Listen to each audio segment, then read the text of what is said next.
peça que nós conhecemos larga, com as mangas brancas, com os trabalhados aqui na ombreira, com a fralda da mulher, a camisa passa a ser uma peça de dentro também. Porque a camisa é a peça essencial da mulher e do homem.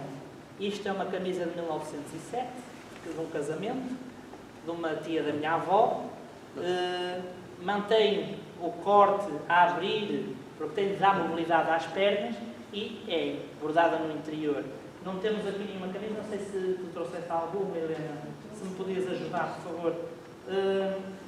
E esta camisa passa para dentro, porque até o menino Jesus veste camisa. Pois, essas já são as de dentro. Não tens aquela de ombreira bordada? Nós temos duas dessas de ombreira bordada e a ponta da manga também. Pronto. Reparem numa camisa. Estas camisas são substancialmente, ou são, ao mesmo tempo que são de dentro, a fralda faz parte toda do corpo interior, fica por dentro da roupa. Esta parte é uma parte de fora. Portanto, é por isso que tem sempre as ombreiras bordadas, porque ela é de ombreira descaída.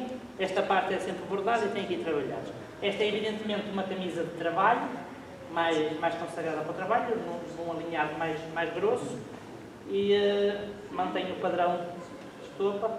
Se repararem, é muito engraçado, as orelhas estão viradas para baixo, porque as saias de linho antigas são feitas ao contrário, não são feitas com o linho para cima, são feitas com o linho para baixo. Aproveitar, são as saias de tiar. Saias de tiar são feitas ao contrário. Enquanto as saias de armur são cortadas à altura, as saias de tiar são cortadas à largura. Pronto. Portanto, estamos a falar de uma peça anterior a 1910, porque há aqui uma fase de transição que as mulheres deixam de usar isto para usarem isto.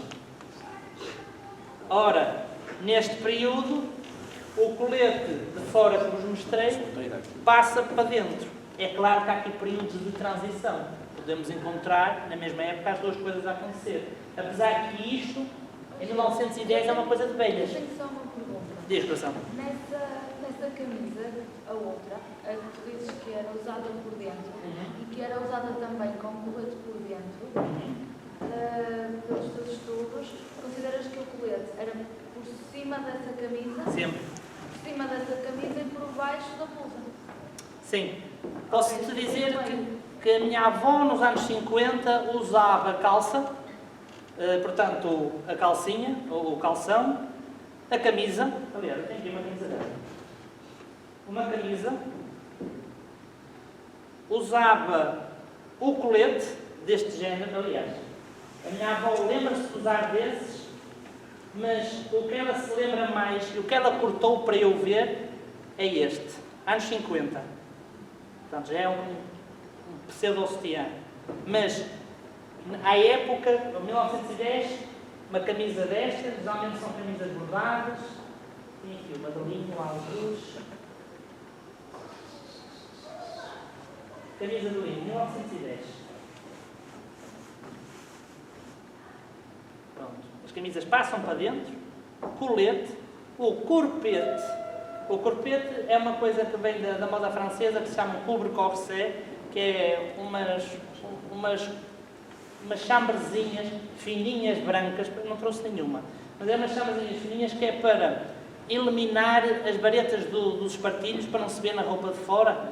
Portanto, levam isso. E o povo também usou isso. É o que nós temos lá na nossa exposição, na roupa interior. Na roupa interior, quem viu a nossa exposição, logo o primeiro quadro, em que temos a roupa interior, temos precisamente no manequim as ditas calças e o colete, a parte de cima, que lá está. Aquilo que nos chegou, nós temos conhecimento que era de uma burguesia já endinheirada, ou inglesada, como queiramos chamar, mas o que é facto é que o povo também passou a usar. Então a tendência é camisa, colete, corpete, é opcional. Já outras senhoras disseram que nunca usaram disso, usaram só o colete. E a blusa por cima. Portanto, isso seria um conjunto vulgar nos anos 10, até ali aos anos 30, 40 seria esse o conjunto vulgar. Coisa que 50 anos atrás não era. Era a camisa de linho, o colete apertado e possivelmente umas casacas largas que se usavam, mais antigas que estas aqui.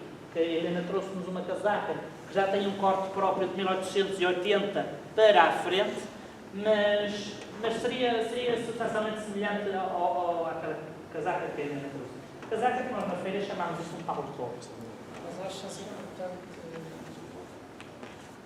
Achas importante e pertinente que os grupos de folclore, na sua apresentação em palco, ou seja, quando se trajam, que definam, que mostrem as duas variantes, o antes e o depois, no sentido, eu estou a dizer isto porquê? Porque eu estou a falar no meu caso prático, eu estou a olhar para a CEL, que usa um traje de trabalho, que usa a camisa lá, com as duas funções de dentro, que serve de saiote e de fora, na parte das mangas, e usa o colete, pronto, é um traje de trabalho, que nós sabemos que esse traje é antigo, se calhar é a representação mais antiga que o grupo tem a uso, e depois olho para a Ana Isabel, que usa um traje de blusa. Ou seja, é a transição, também é um traje de trabalho, mas dirias que eu se puser uma ao lado da outra, dirias que é a evolução? É complexo. Por exemplo, analisando fotografias, é muito raro nós encontrarmos ainda fotografias ao lado de um campo, mesmo um postal. É muito raro encontrarmos com a camisa caída. Portanto, a ideia que eu tenho é que isso ficou para trás de 1950. Agora, de facto, quando subimos ao Minho, mais Braga e mais para a zona, essas camisas mantiveram-se mais tempo. Eu acho que a interpretação que se pode fazer é que elas, em determinada altura, são contemporâneas, não é? Porque é uma moda que está a sair em desuso com outra que está a entrar, que é o que acontece sempre, não é? Há sempre uma moda que está a acabar enquanto a outra começa. E eu acho que os grupos devem é de saber encaixar o que querem fazer. Claro. Porque, por exemplo, e eu vou ser muito sincero, não me choca ter um grupo que tenha um traje de 1850 e o mesmo grupo ter um traje de 1950. Era aí que eu queria chegar. A mim não me choca porque o que nós fazemos é um tipo de espetáculo que passa pela mostra de trajes. Tanto que temos um traje de função ou sem função, temos trajes de romaria, temos trajes disto e daquilo. Portanto, aquilo é uma salganhada, nunca é uma representação de um trabalho, nunca é a representação do domingo, nunca é uma representação de um evento. E nós é sempre uma mistura de trajes, de função, de missa, de festa e isso. Portanto, a mim pessoalmente não me choca, mas isso... Existe uma peça do trajar que passa quase sempre... É das mais vistas, mas se calhar das que damos menos importância. Que nós, por acaso, na nossa exposição falámos dela, que é a palhoça. Sim. É uma peça de traje, e é fundamental para o trabalho, tanto para o homem como para a mulher. E sabemos, temos conhecimento que a palhoça é uma coisa que remonta ao tempo dos romanos, ou se calhar até anterior, que se manteve sempre, ou seja, que se manteve sempre atual até quase aos nossos dias, até há 50, 60 anos. Estava tão bem resolvido, aquele objeto estava tão funcional que se manteve mais de 3.000 anos, porque estamos a falar na Ásia Antiga. Já se usava uma palhoça daquelas de canha, com um chapéu e com uma polaina, como conhecemos no Alto Douro. E o capuz. E o capuz, sim. Portanto, estamos a falar de uma peça que se manteve sem alterações durante mais de 3.000 anos. Agora, nós temos o problema neste momento, quem é que as faz? Pois. Mas, de facto, é uma peça, ao par do barino, do gabão e do barino, é uma peça fundamental nos agasalhos do nosso povo. E pronto, são contemporâneas. Ainda recentemente vi uma fotografia da Senhora da Penha, Guimarães, e é muito engraçado porque vejo 4 ou 5 barinos numa fotografia com muitas pessoas e vejo indivíduos de boina e sobretudo. Povo, aquilo é povo. E estão de sobretudo. Um sobretudozão, casacão, e nós vemos nas fotografias isso. Portanto, o que nós sofremos de um problema, que é achar que o traje popular é uma coisa e o traje civil é outra.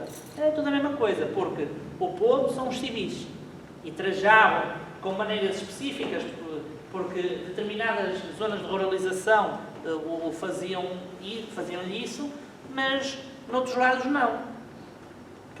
Mas isso é porque há influências em tudo. As fotografias que o Peixe mostrou, não sei se repararam numa fotografia que era uma senhora de Pontevedra e 2 rapazes de fatinho.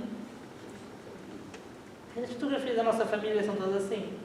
São raras as fotografias em que o homem está de jaleca. Porque este fato difundiu-se de tal maneira da Inglaterra para nós que os homens perderam tudo aquilo que tinham de peça tradicional e fizeram disto o seu traje tradicional. Mas isto é encarado, na nossa moda, como traje civil. Não é traje popular. Porque as pessoas acham que o traje popular é a jaqueta da Lamarche.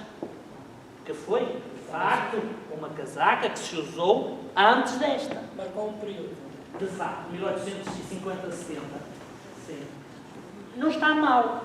Precisa é de ser bem documentado. Tenha que se assumir que é... De facto. De facto.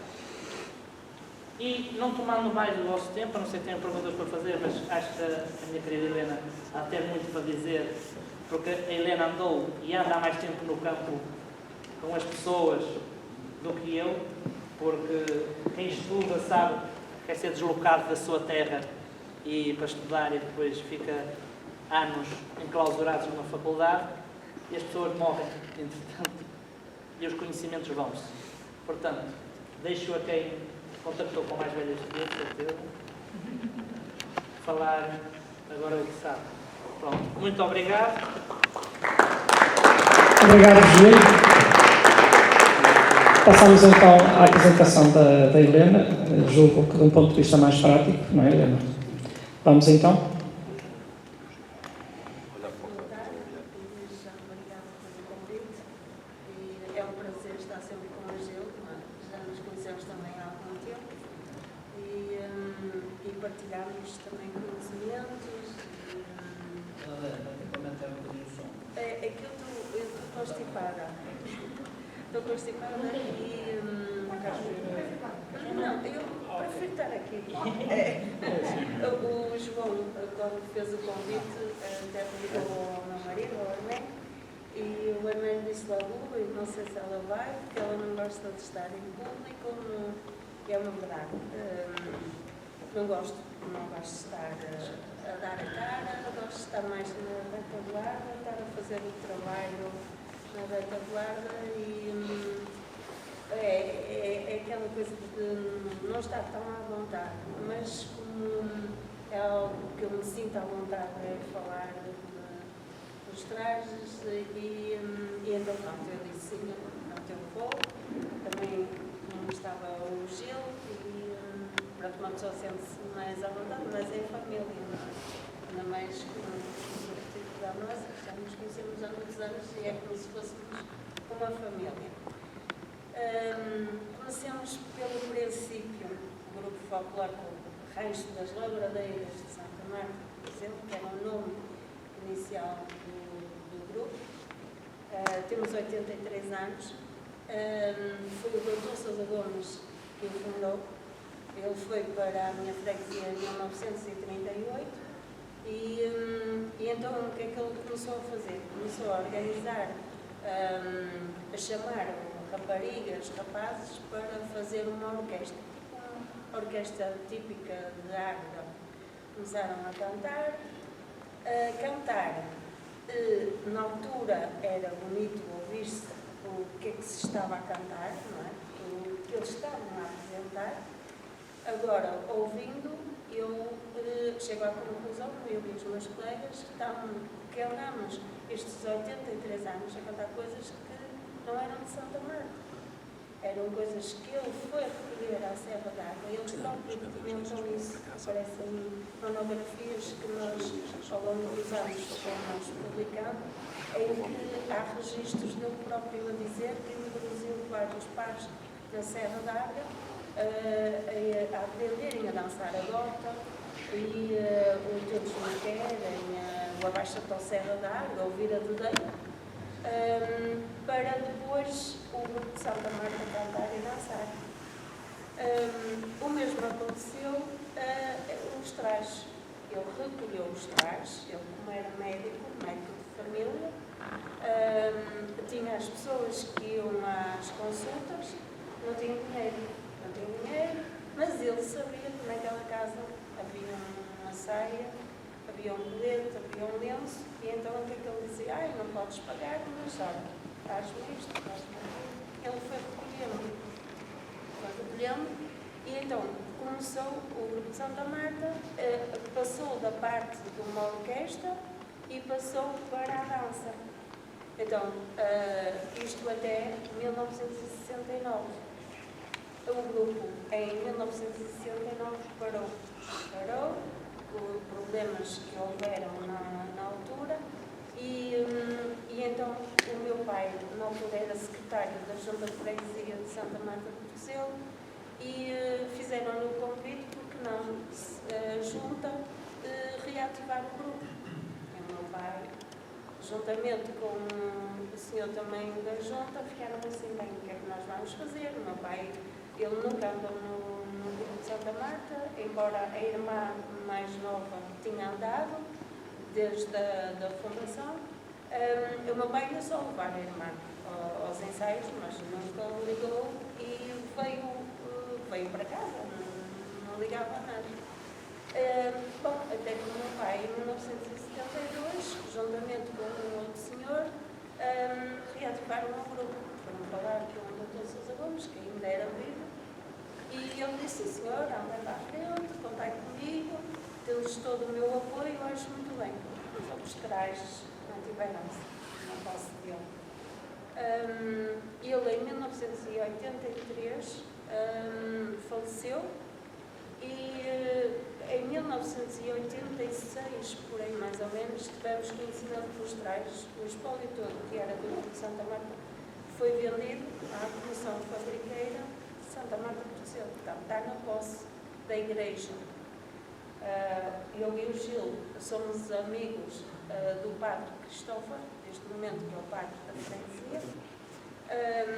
Ele chegou a Santa Marta, viu no estado em que estavam conservados os trajes, na sala onde estava, nos armários em que está, e ele próprio deitou as mãos à cabeça: como é que é possível num espólio daquele com tanto valor estar dentro de uma sala em que é aberta para dar catequese às crianças, armários que estão abertos têm vidros e o sol entra, as janelas têm 6 ou 7 janelas, estão constantemente abertas, porque o sol está ali a entrar direto.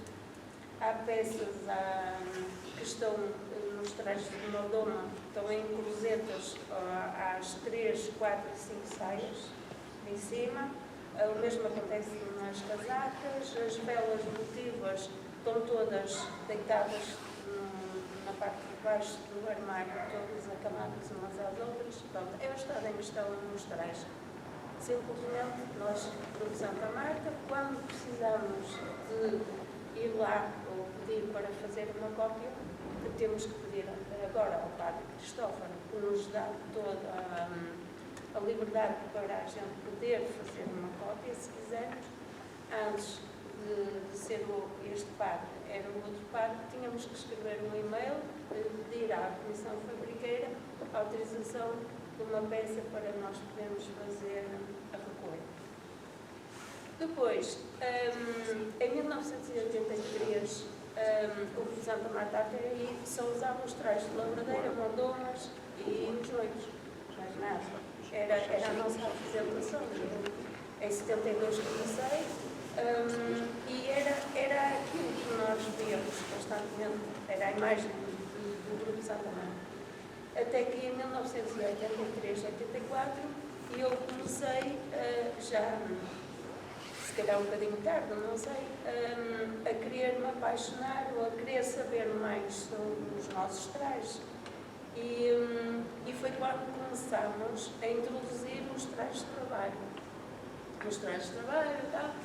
E tínhamos um componente que já faleceu, que era o Manel Samão, toda a gente conhecia, não era? O tocador de concertina. E ele foi um choque brutal quando o grupo aparece com trajes de trabalho. Ele virou-se para o meu pai e disse: senhora Bíblia, não, isto não é possível, porque isto no tempo do Sousa Gomes, os trajes de trabalho era só numa parte. Na primeira parte era só os trajes de labradeira e as mordomas. Isto não se pode misturar. E então eu disse ao meu pai: não, então se nós estamos numa terra, numa aldeia que é de trabalho, porque é que só temos que apresentar o que é bonito? Os trajes ricos. E nós temos que apresentar os trajes de trabalho, não é? O traje de trabalho manteve-se atrás do traje de trabalho da mulher ou do homem. Ou de choque para o homem. Bom, foi aceitando. Isto desde essa altura.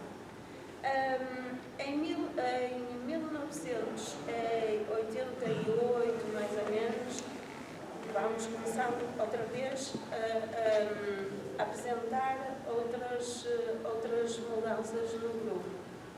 Até que em 2010, por aí talvez, foi a gota d'água, não é? Foi a gota d'água, não foi só com alguns componentes dos mais antigos no Santa Marta, mas foi com a freguesia. Porque fomos mexer naquilo que não devíamos, o traje do mordomo, o excesso de ouro, maneira de prender o véu, o tubo branco, as mordomas. As mordomas, como vocês todos sabem, em Santa Marta, são carregadas de ouro, como eu também já fui, aos 6 anos, com 5 quilos de ouro, eu e a minha irmã, ouro que era pedido por freguesias. E então nós fomos mexer naquilo que não devíamos, não é? Começamos a aparecer com outra maneira de trajar a mordoma. Então, com os fios colocados ao pescoço, 2 por 2, 3, 4 peças, e o véu, em vez de ser enrolado, deu só um nó. Tirámos a tira, aquela tiara, que também foi outra invenção, tirámos e aparecemos assim, nas festas da Agonia e nas festas de Santa Marta. O resultado disto foi criado um regulamento, em 2016, foi criado um regulamento a proibir esse tipo de trajar. Foi proibido as camisas assim. Proibido pela Comissão de Festas de Santa Marta. Santa Marta. Sim. Que é feito de quê? Aquilo são pessoas. Feito aqui por Sim. quem gosta? Pronto, aquilo é assim. O padre é o presidente, embora o padre não se meta na manga. Depois, a seguir ao padre, tem o vice-presidente. E depois, e há a comissão alargada. A comissão alargada, neste momento, está a mandar mais que a comissão principal. Formada por aqueles velhos do Restelo. Mas é isso, são velhos do Restelo, é isso? Sim. Não podem ver o Santa Marta. O que nos apetece. Sim. Só não tem fonte nenhuma. Porque tu dizes assim, isto é branco, e tu dizes, isto é branco. Eu dizes, não, isso é preto. E então todos têm que dizer que aquilo é preto. Como não sabem que é branco, percebes? E então, nesse regulamento aparece tudo, a proibição de tudo que nós estávamos a fazer. O trabalho que o Grupo Santa Marta estava a fazer e ainda continua a fazer. Vocês estão documentados neste momento com o processo de desmultiplicação disso tudo ou não estão? Nós é assim, quando começamos a fazer estas alterações, estas mudanças, fizemos palestras em Santa Marta, fizemos 2 palestras. Eu estive lá. A primeira deu moça. Deu. A vereadora, na altura, a doutora Maria José, não gostou do que estava a ser falado e abandonou-nos na sala e foi embora. E uma das Sim, abandonou a sala, é verdade. E eu até chamei a atenção pelo facto de ela ter abandonado a sala, porque ela não tinha esse direito. Foi. E depois a doutora Graça, que é a autora agora da certificação dos trajes da Embriana, viu-se muito apertada e deu a desculpa que tinha que ir embora porque tinha a filha na casa de uma Ana e tinha que ir embora porque já era muito tarde. Portanto, Desculpa lá, Helena. sim. Não tem nada a ver com o estudo. Mas a Comissão de Feitos, esta comissão, patrocina o grupo, dá dinheiro ao grupo, sustenta ao grupo. Então eu ia dizer um palavrão daqueles bem grandes, com muitos pesos, e toca andar. Não são eleitos. Quer dizer, a Comissão Fabriqueira não é dizer, olha, que eu... O que está a mim? A minha pergunta, Agora, era para responder a primeira pergunta que eu fiz. Está nisso, não mudou Para nada. responder Temos que pagar um pequeno almoço, não pagam hospedagem, não pagam nada. sobre a Mandei na casa dele. E nós Eu sei que estão documentados, sei que estão público documentados. fotos Era da para exposição, há fotos antigas das mordomas da Senhora do Livramento. A minha avó, em 1923, participou nas festas da Senhora do Livramento e eu tenho fotos, como é que ela estava trajada de labradeira e as fotos das mordomas. Então, o que é que eles dizem?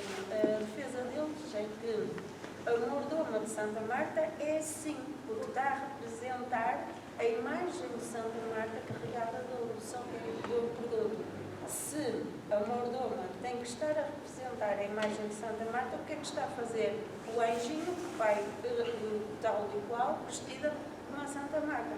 Mas até a criança que vai vestida de Santa Marta não vai carregada com 5 quilos ou 6 de ouro. Só leva unicamente um cordão ou 2. E é um anjinho, tá? É a figura que está, religiosa que está a representar a imagem da Santa. O que é que tem que ser o traje de mordoma a representar a Santa?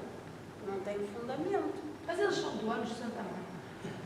Caramba, É como se fosse. Mas isto é a prova de que passamos por um processo de folclorização. Mas é natural o processo Muito denso. de folclorização. Mas O processo de folclorização é tão natural como a sua ciência diz a publicidade. é verdade. E as coisas acontecem com naturalidade. Não há imposição de nada. Não deve O haver. processo de folclorização é constituído pela identificação de uma pessoa em algo.